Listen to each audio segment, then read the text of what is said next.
मेरे प्यारे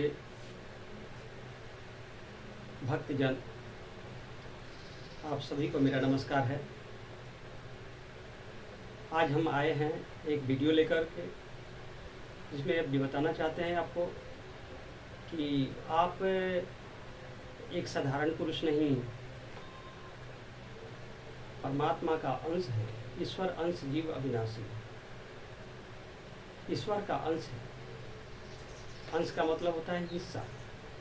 तो जितना ईश्वर में जो शक्ति है, जो ऐश्वर्य है, जो प्रतिभा है, जो कलाएं हैं, उनमें वो सारे के सारे आपके भीतर में छुपा हुआ है।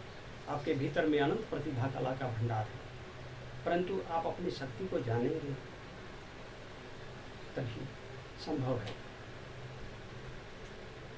आज दुनिया में योग का प्रचार प्रसार बहुत तेजी से चल रहा है। भारत ही नहीं बल्कि संपूर्ण विश्व में कल योग दिवस था। इस योग दिवस के उपलक्ष्य में अनेक देशों में योगाभ्यास किया गया, लेकिन योगाभ्यास करते हैं शारीरिक स्वस्थता के लिए, परंतु एक बात इतना जरूर जान लेनी चाहिए कि योग का मतलब होता है संजोगो योगो इत्युक्ता जीवात्मा परमात्मा। योग का मतलब होता है जीव और ब्रह्म का दोनों का महामिलन कर देने के लिए।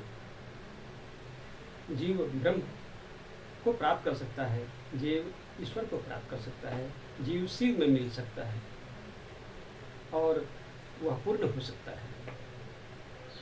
तो आइए श्रीमद् भागवत गीता में थोड़ा सा बताने का प्रयास करते हैं, एक चित्रांकन के द्वारा, जिसे आप अच्छी तरह से समझ सकें। भगवान श्रीमद् भागवत गीता में कहते हैं अर्जुन को कि अर्जुन, ताम, रज और सत, ये तीन प्रकार के जो गुण है यही मेरी माया है। तम, रज, सत, ये तीन प्रकार के जो गुण है यही मेरी माया है और यही जो है बंधन का कारण है। तामसिक बंधन, राजसिक बंधन और सात्विक बंधन, ये तीन प्रकार के जो बंधन है यही जीव को बांध के रखता है जगत से, संसार से। और इन्हीं बंधन के कारण जो है वह जन्म लेता है और मृत्यु को प्राप्त करता है। ये जन्म लेना और मृत्यु प्राप्त करना, ये क्रिया जो है चलते रहती है। जन्म के बाद मृत्यु, मृत्यु के बाद फिर पुनर्जन्म, ये क्रिया तब तक चलते रहती है जब तक इस तीनों गुणों को उल्लंघन न कर जाए। जब तक तीनों गुणों को, तम, रज, सत, तीनों गुणों को जो उल्लंघन कर जाता है वही ईश्वर को प्राप्त कर लेता है। और भगवान यही श्रीमद् भागवत गीता में कहना चाहते हैं कि हे अर्जुन को बोलते हैं, अर्जुन को कि अर्जुन, तुम तीनों गुणों को उल्लंघन करो और मुझको प्राप्त कर लो। ये श्रीमद् भागवत गीता के 6ठा अध्याय में कहा गया है। तो भगवान क्या कहते हैं योग के विषय में कि एकांत स्थान में, जहाँ किसी प्रकार की विघ्न बाधा न हो, ध्यान करने में सुविधा हो। आसन किया जाता है सामूहिक और ध्यान किया जाता है एकांत में। तो परमात्मा कहते हैं कि जमीन ऊंचा हो ना नीचा, आसन पर बैठे, मेरुदंड रीढ़ की हड्डी को एकदम सीधा रखें, सिद्धासन में बैठे और ग्रीवा अर्थात गर्दन को सीधा रखें और अपने नासिका के अग्रभाग को देखें। नासिका का अग्रभाग क्या है? जहाँ चित्त है, उसी चित्त में वृत्तियाँ होती है। हमारे जो संस्कार होते हैं, हमारे अच्छे बुरे कर्मों के संस्कार उसी चित्त में छिपे होते हैं। तो परमात्मा कहते हैं कि उन्हीं संस्कारों को इसी जीवन में उतार देने के लिए कहा। साधना करने वक्त ये चित्त में अच्छे और बुरे जो दोनों संस्कार के जो बीज छिपे हुए हैं, जो वृत्तियाँ हैं, उन वृत्तियों को उतार देने के लिए कहा है। चित्त को शुद्ध करने के लिए कहा गया है। तो परमात्मा कहते हैं कि जब साधना ध्यान कीजिएगा तो मन तो भागेगा, सारा जगत में भागेगा। ये मन बड़ा चंचल और छुटकारक है। भगवान कहते हैं गीता में ये मन बड़ा चंचल और क्षुभकारक है, शीघ्रता करने से, जल्दबाजी करने से स्थिर नहीं होता है, स्थिर नहीं होता है, परंतु अभ्यास से स्थिर होता है।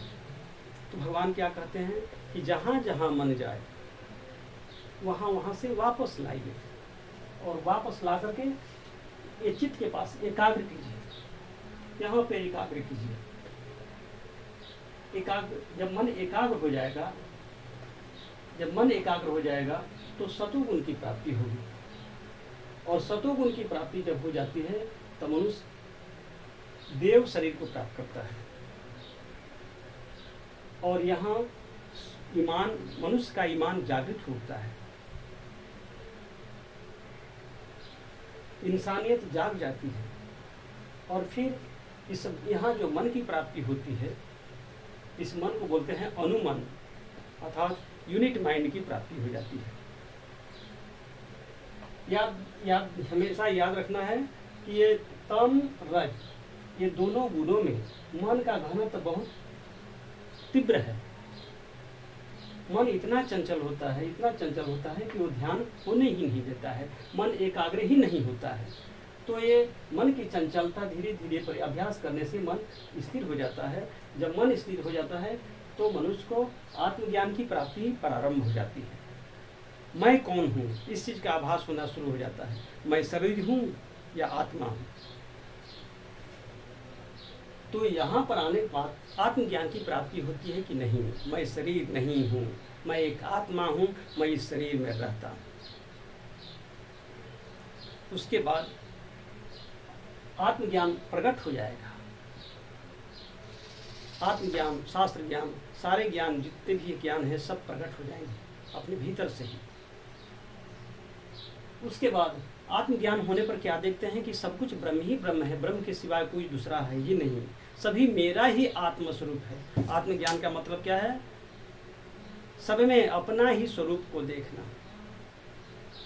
पेड़ में, पौधे में, गाछ में, वृक्ष में, जीव जंतु में, सभी में अपना आत्मस्वरूप देखना, यही है आत्मज्ञान। अब कहिएगा कि चावल में भी, रोटी में भी, गेहूं में भी, सब कुछ में भी तो आत्मा है, तो क्या मैं आत्मा अपने को खुद खा रहा हूँ? हाँ, बात तो सही है, सब कुछ ब्रह्म ही है, ब्रह्म के सिवाय कोई दूसरा सत्ता नहीं है। लेकिन श्रीमद् भागवत गीता में परमात्मा ने क्या कहा है? खाने पीने से संबंधित कहा है कि तामसिक, राजसिक और सात्विक, ये तीन प्रकार के जो गुण होते हैं, तो सात्विक आहार ही देवताओं का भोजन है, वही प्रिय है, शाकाहारी भोजन, क्योंकि वहाँ से शरीर जो है, जीव कोश का निर्माण सत्वगुण बनता है, जिससे मन में शांति रहती है, मन एकाग्र रहता है। और जहाँ राजसिक और तामसिक भोजन ग्रहण करेंगे तहाँ हमारा मन चंचल हो जाएगा, चंचल हो जाएगा, फिर हमारे मन में स्थिरता नहीं रहेगी, फिर मेरे मन में शांति नहीं रहेगी, फिर हम साधना नहीं कर पाएंगे। और साधना का मतलब होता है, ये जब मन सत्वगुण में आ जाएगा तो हम सीधी रेखा में गमन करते हैं, सतपथ पर चलते हुए आगे बढ़ते हैं। एक ऐसी समय आती है कि सब में हम अपना आत्मस्वरूप देखते हैं, तो हमारा ईगो खत्म हो जाता है, अहंकार जब खत्म हो जाता है, जब अहंकार खत्म हो जाता है, एक शेष वृत्ति होती है अहंकार, चित्त में एक शेष वृत्ति रह जाती है अहंकार। वो अहंकार सब में ब्राह्मी भाव देखने से अहंकार की वृत्ति, शेष वृत्ति भी समाप्त हो जाती है। और ये चित्त में पाप और पुण्य दोनों प्रकार के जो संस्कार थे, जो वृत्तियाँ थी, जो संचर और प्रतिसंचर, जो संचर दिशा में जो अधोगति की तरफ में ले जाती थी, और एक गति थी प्रतिसंचर गति, जो परमात्मा की तरफ ले जाती थी। तो संचर और प्रतिसंचर, पाप और पुण्य दोनों प्रकार की जो गति होती है, जो गतियाँ होती थी, वो शून्य हो जाती है। पाप भी नहीं, पुण्य भी नहीं, सत्य भी नहीं, असत्य भी नहीं। ये दोनों प्रकार के संस्कार हमारे जब चित्त से मिट जाते हैं, तब पाप भी नहीं और पुण्य भी नहीं। जब कोई भी संस्कार चित्त में यदि नहीं रहा, तो वह व्यक्ति जीते जी मोक्ष को प्राप्त कर लेता है। जब चित्त में संस्कार ही नहीं रहा, तो हमारा जन्म लेने का कोई कारण शेष भी नहीं रह गया, तो हम जीते जी मोक्ष को प्राप्त कर गए। जब मोह जीते जी मोक्ष को प्राप्त कर गए तो यहाँ पर जो मन की जो प्राप्ति होती है उस मन का नाम है भूमा मन। याद रखना है, यहाँ पर जो सतोगुण में जो मन था उस मन का नाम था अनुमन, यूनिट माइंड। और यहाँ पर तीनों गुणों को उल्लंघन करने के बाद जो हमारा मन की प्राप्ति होती है उस मन का नाम है भूमा मन, अर्थात यूनिवर्सल माइंड, विश्वव्यापक मन। तो ऐसे व्यक्ति होते हैं अंतर्जामित्व सिद्धि को प्राप्त करते हैं, पारा दृष्टिकोण की प्राप्ति होती है। और ये भूमा मन क्या है? हम जिस भी वस्तु पर, जिस भी विषय पर अपने मन को, अपने भूमा मन को संयम करते हैं, उस वस्तु का विशेष ज्ञान की प्राप्ति होती है, तात्विक ज्ञान प्राप्ति होती है। ऐसे व्यक्ति अन्वेषक होते हैं, ऐसे व्यक्ति रिसर्चर होते हैं, ऐसे ही व्यक्ति को ऋषि कहते हैं, खोज करने वाला। इसलिए श्रीमद् भागवत गीता एक वैज्ञानिक मानव का निर्माण कराने में उनमें शक्ति है। जो श्रीमद् भागवत गीता का स्वाध्याय करते हैं वो निश्चित रूप से एक वैज्ञानिक भी बन सकते हैं। हर व्यक्ति के भीतर में ज्ञान और विज्ञान सब कुछ छुपा हुआ है, बस दृष्टिकोण प्राप्त होना चाहिए। तो हम देखते हैं कि तामसिक गुण में वैज्ञानिक दृष्टिकोण नहीं है, राजसिक गुण में वैज्ञानिक दृष्टिकोण नहीं है, सात्विक गुण में हम निकट पहुँचते हैं परमात्मा के, और परमात्मा के निकट पहुँचने से हम डायरेक्ट इनटू द गॉड, हम ईश्वर के साथ हमारा सीधा संपर्क हो जाता है। और ईश्वर के साथ सीधा संपर्क जब हो जाता है तो हम परमात्मा को प्राप्त कर सकते हैं, हम ईश्वर को प्राप्त कर सकते हैं। तो आज हमने ये थोड़ी सी सूक्ष्म से बताने का प्रयास किया। ये ईश्वर प्राप्ति अनुसंधान केंद्र के बैनर तले हमारा विषय है देवत्व मानव सतगुण प्रकृति देह निर्माण कार्यक्रम। वीडियो भैया लंबी हो सकती है, इसलिए आज मैं थोड़ा सा ही बताने का प्रयास किया है, फिर अगला वीडियो में आगे बताने का प्रयास करूँगा। नमस्कार।